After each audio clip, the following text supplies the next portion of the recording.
Gagi, ang dami. Bakla, hindi ba parang pa-cruise? Bakit ba kayo nakapokus sa mga kasama nyo sa trabaho? Hindi kayo mag-focus sa sarili nyong trabaho? O, shoutout sa mga mangkukulam dyan. Pagalingin nyo naman, oh. Hindi talaga pantay po, oh, sir, oh. A few moments later. Bakla, di ba nung nakaraan nag-request na pasikatin daw siya? Si Bambam. Ito to. Anong oras na? Tulog pa. Naka-ready na tayo, oh. Tingnan mo nga, oh. Ayan, oh. Magpipiknik kasi kami, guys. Eh, hanggang ngayon tulog pa ang bakla. So, naghihilik pa, oh. Pakinggan nyo, ah. Wait lang. Siya yung nag-viral.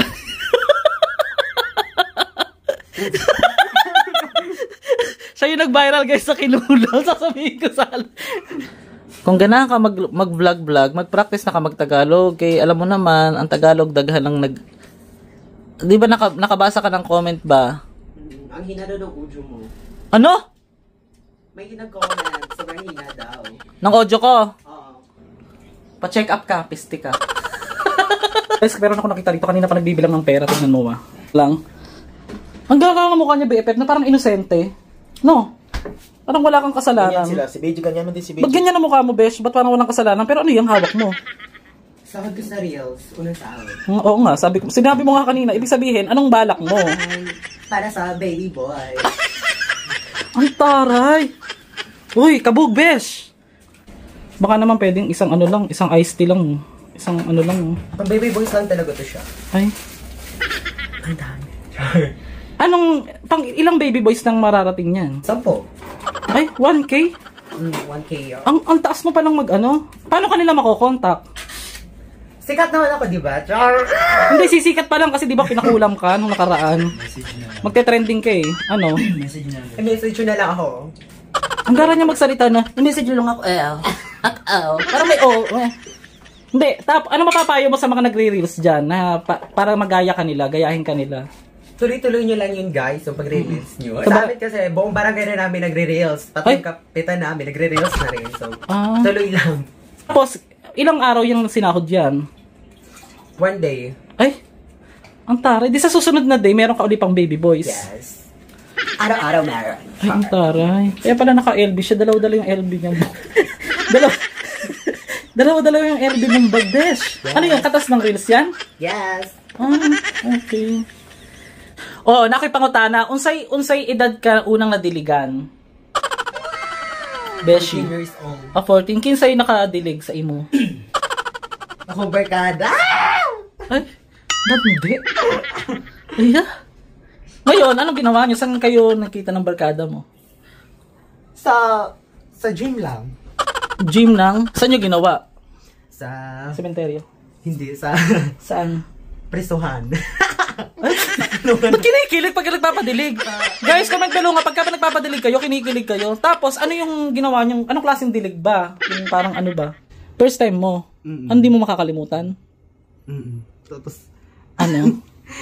nilagyan ng lotion.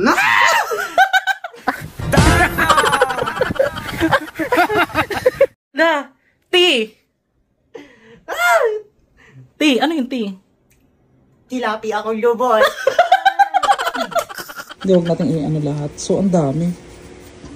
Walang finding sa doktor. Wala. Ayan, ang dami. Matagal na. Ilang taon na yan? Mag-isang taon. Mag-isang taon na? Buti hindi pumunta sa mukha. Hindi, ibig sabihin, ang suspensya mo kinulam ka, gano'n. Kasi walang findings no? Hindi makatiyan, ganyan-ganyan. No, kawawa BFF. So, ngayon pa-check mo yun kasi bro, hindi ka siya maka-absorb. Yung sa likod mo, kumakatiyan. Pagkabilog ang buwan, hindi naman. Paggabi, ano ka na? Paggabi lang, ay, gagi senyalis yan. Oo, pagkagabi nakakaramdam ng ano. Hindi, ano ang suspecha nyo? Yung ano, nagpunta kayo ng bundok, kinulam ka sa bundok. Ngayon, kasi hindi nagbayad yung kasama namin sa inagpilahan na gown. ay, ba't tuwan-tuwa pagka hindi nagbabayad? Comment below nga, pagka hindi ka nagbabayad, tuwan-tuwa ka, buisit ka. Tapos ngayon, suspecha mo kinulam ka. Hala. Sige nga, ano mo nga uli, pantay mo nga, pakita mo, dali, baka may makatulong sa ating subscriber na manggagamot. Sige, i-refer kita kay Nick Banayo, yung kaibigan ko. Hindi talaga pantay po, sir, oh. Isa pa. Sige. Sige pa. Hindi pantay. Natural. Sige, ikaw, mag-try mo. Ganun mo yung ginagawa niya. Sige. Pantay. Ha? Ikaw BFF. Hindi ka sasayaw ba? Bilisan mo naman. Ikaw ang kamalian. Pantay yung sa kanya. Hindi tatablan ng kulam niya. Maraming taba eh. Sige, go. Bakla, hindi. Confirm bakla. Kinulam ka bakla. Hindi ka nagtataka, tatlo kami. Pantay. Sige, itapat mo BFF. Yung pantay. Pantay. Bakla. Easy. Kinulam ka, bakla. Hala. Kinulam ka. Yung ganyan mukha, kinukulam pala. Nakatakutan. Hindi. Ito hindi naman po sa pera biro. Kakat ko na lang. Baka mabasya ko eh. Huwag yung ibabasya. Lahat magko-comment maganda lang. Ayoko ng pangit na comment. Kung suspension nyo po pinakulang ko magpatingin kayo sa albularyo. Kasi sa kanya po, nagpatingin na raw sa doktor. Kailan ka ulit nagpatingin sa doktor? October. Tinignan ka lang ba o chinek up ka? Chinek up talaga. Sabi na Kasi hindi normal bakla. Sabi na doktor, ligo lang yan. Ano pang pakiramdam mo bukod dyan? Nakakatiyan pagka BFF, yung liig niya dito, maraming lumalabas na parang Hala. parang yung malaking, parang siyang ng tilas. Pagkagabi lang siya kumakate. So shoutout po sa mga dyan, dermatologist po. Meron po ba kayo dyan pang construction? Uy, baka naman hindi gamot ang kailangan nyo. Baka kailangan din yung na renovation na. Renovation? Oo. Yung laser? Yung ulo puputulin saglit. Siguro, tapos ililipat, papalitan. Papalitan. Yung katawan. Sa Murgi meron, di ba? Kung hindi na talaga kayang pagalingin ng manggagamot, shoutout po sa mga embalsamador dyan. Yan, si Kamorgue. Gagi, ang dami. Pero kayo, di ba hindi naman siya nahawa or hindi naman nakakahawa. O hindi, iba kasi yung sa Kasi kung pina-check Kasi iba kasi ay, yung bakla. nasa akin eh. Ay, bakla iba yan. Niyata ka. Gagi, ang dami, BF. Nakita mo na? Na ganyang kalalaki?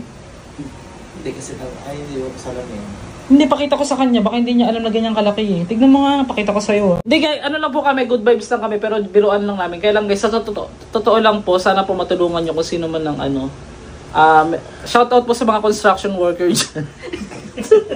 Derma yun eh. Derma pala! Sa Derma po. Suot lang, hindi naman sa kanya. Charot. Okay lang bang mag-date sa sementeryo? Sagot! Yes. Okay. Kailangan ng sagot ka to. Yes! Patak ng kandila oh. Parang, Parang patak ng kandila, baby, Yung mga paso. Oo nga, parang pinapatakan. Ang picture niyo mo na wag, patakan wang. Parang pinapatakan. O kandila. Parang may picture ka ba nila? Alam niya yung buong pangalan mo? Tsaka birthday? Kahit hindi mo alam, baby, pasal may mukha. May mukha? Oo. Sabagay, minsan daw mangkukulam, tinatandaan lang daw yung mukha eh. Hindi na, may picture yan sila yata sana mga may picture kayo doon? Siguro kayo nag-pageant. Pageant nila. Ay, pageant yun. Pageant. Sumali talaga siya sa pageant. Oo, sumali siya. No. Hindi normal eh, parang pinataka ng Pakita mo, wag buong puk. Pek. Hindi normal. Hindi talaga BF. At saka parang, pakita sa akin yan eh. hala, parang parang may cross. Pa-cross, hindi ba? Hindi ba pa-cross ang Sa mga paa niya. Hindi, taas mo na, wag lang yung nipple. Kasi din eh. Taas mo na, hanggang dito lang, wag mo ipakita yung nipple. Bakla, hindi ba parang pa-cross? Nabaligtad, pa-cross na baligtad. Or tingnan mo, straight. Para siyang araw. Halatang halatang parang pinapatak ko. Oo. Diba? Hindi, para siyang ginanon, araw. Araw. Hindi normal bakla, hindi ganyan ng Sa paa niya, mga BFF. Sa mga paa niya din. Hindi naman masyado yung paa eh. Yung paa mo parang agila eh. Parang agila.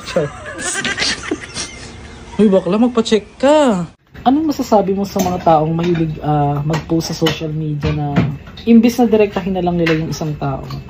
Ba't idadaan pa nila sa post? Pwede naman lang idirekta. Ayan. Ano masasabi mo about yan? Yung mga masyadong plastic, sa totoo lang. Hindi na kayang sabihin yung totoo.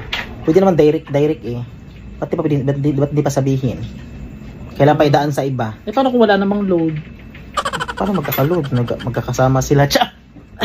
Post. Ang hindi dinadaan sa post. Prangkahan kung gusto niya. Pero may tatanong lang ako sa iyo kasi hindi naman ako nag-post Anong lasa ng ulam na niluto ko kanina, yung chop suey? Masarap siya, BFF. Kahit walang sahog, masarap siya kasi May pagmamahal at may... sino nagsabi sa'yo may pagmamahal? Pinaplastic lang kita. Diba? Bepep, tanawa mga labubo ba? Hawig ni mo ba? Murag mga Bisaya sa Davao. Ganda ng kampalayo. Nung size M ako, may naninira sa akin. Sa SM? Size M. Nang lang ako, ng 5 months, 6 months. 6 months ka? 6 months. So ano yung payo dun sa mga mga kasama sa trabaho na naninira? Ganon. Nung nag-absent kasi ako, 1 linggo. Nag-absent ako 1 linggo. Sige. Tapos pagbalik ko ng kasi sa lagnat ko ba sa pagka-allergy, may death certificate. May may health certificate ka pinakita o meron. Medical. Meron medical. Anong nakalagay doon? Talagang may sakit. May talaga ako sa may trangkaso talaga ako. Ngayon, pagbalik ko, pakiramdam ko. Pag-akyat sa posisyon ko, may mga issue, mga ganon. Anong pakinggan. Anong issue? Baka naman kasi talaga palagi baka wala daw ako sakit, nag-absent lang kasi may hindi dapat pinakita mo sa kanila. Oo nga, pero sabi ng manager, wala namang problema kay Alex. Okay na to. Ay, hindi ka pala. Tapos sabi ng manager ng daw, tawag doon. Huwag ka magbabanggit ang pangalan Sabi ng manager, okay daw. Sabi ng mga kasamahan ko na baka daw nag-absent lang ako kasi gusto ko daw mag-absent. Ba't baka problema nyo yun? Unang-una ito hindi ako galit. Ganito lang talaga ako magsalita. Kita ba yung mukha ko dyan? Bakit ba kayo nakapokus sa mga kasama nyo sa trabaho? Tatanungin ko kayo. Bakit hindi kayo mag-focus sa sarili nyong trabaho? Unang-una hindi kayo yung may-ari ng kumpanya. Pangalawa, yung mga manager na yan, huwag kayo masyadong sip-sip kasi bandang huli tatanggalin din kayo dyan. Kasi yung mga manager na yan, dating sip-sip yung iba dyan. Yung iba lang kaya din naging manager sila. Pero, para sa akin, huwag ka mag-focus sa mga kasama mo sa trabaho. Kasi yung mga yan, nagpapalakas yan. Oo. Parang, ugaling talang ka na kapag nakikita ka nilang kakaiba ka, may kakayahan ka, gagawang kanila ng issue kahit wala ka namang ginawang masama. Pero uulitin ko hindi ko po nilalahat ng manager kasi may mababait pang manager. Kasi dati kong manager sabi sa akin, mag-singer ka na lang, may boses ka naman Sabi ko, ma'am, hindi niyo po kailangang sabihin sa akin na mag-singer ako, alam ko may boses ako, sabi ko. At hindi na po kailangan ng ng maraming mga salita. Yun, so, kita nyo naman ngayon, okay yung buhay natin. Kaya may, talagang ang pagiging manager, dapat, nandun ka sa tipong, kahit hindi ako naging manager pantay ka sa mga sa mga tauhan, sa mga hinahawakan mo, hindi yung may pinipili ka, may favorite ka, di ba? Yung favorite mo, sip pa ng sip-sip sa'yo. Ano pa yung tanong? Nagigigil ako. Relate ako dyan Sige, pakita mo yung kamatis, maluluto na. Parang utak ko malapit ang maluto. Tapos, pagdating ng 6 months, akala ko mag-extend ako ng 1 month, ng 1 year, wala. Sabi ng manager, ng pasensya na Alex, hindi ka na daw management. Di ba kasi agency lang ako. Agency ka. Kumbaga hindi ka na in-extend sa Hindi ka na regular, ganon. Hindi na. Lagi ka bang nag-a-absent? Hindi, yun lang pag-absent ko. Nung nagano ako. Pero hindi naman lahat. Meron din kasing iba guys na meron din mapagsamantala ng mga tauhan sa mga manager, masyadong Pero hindi ko naman nilalahat. Kaya lang, hindi naman kasi guys, tawag dito, hindi talaga maiiwasang kainggitan ka. Kasi, talaga maraming inggit dyan sa paligid. Normal na yung ugali mga inggitero, hihilahin ka pababa.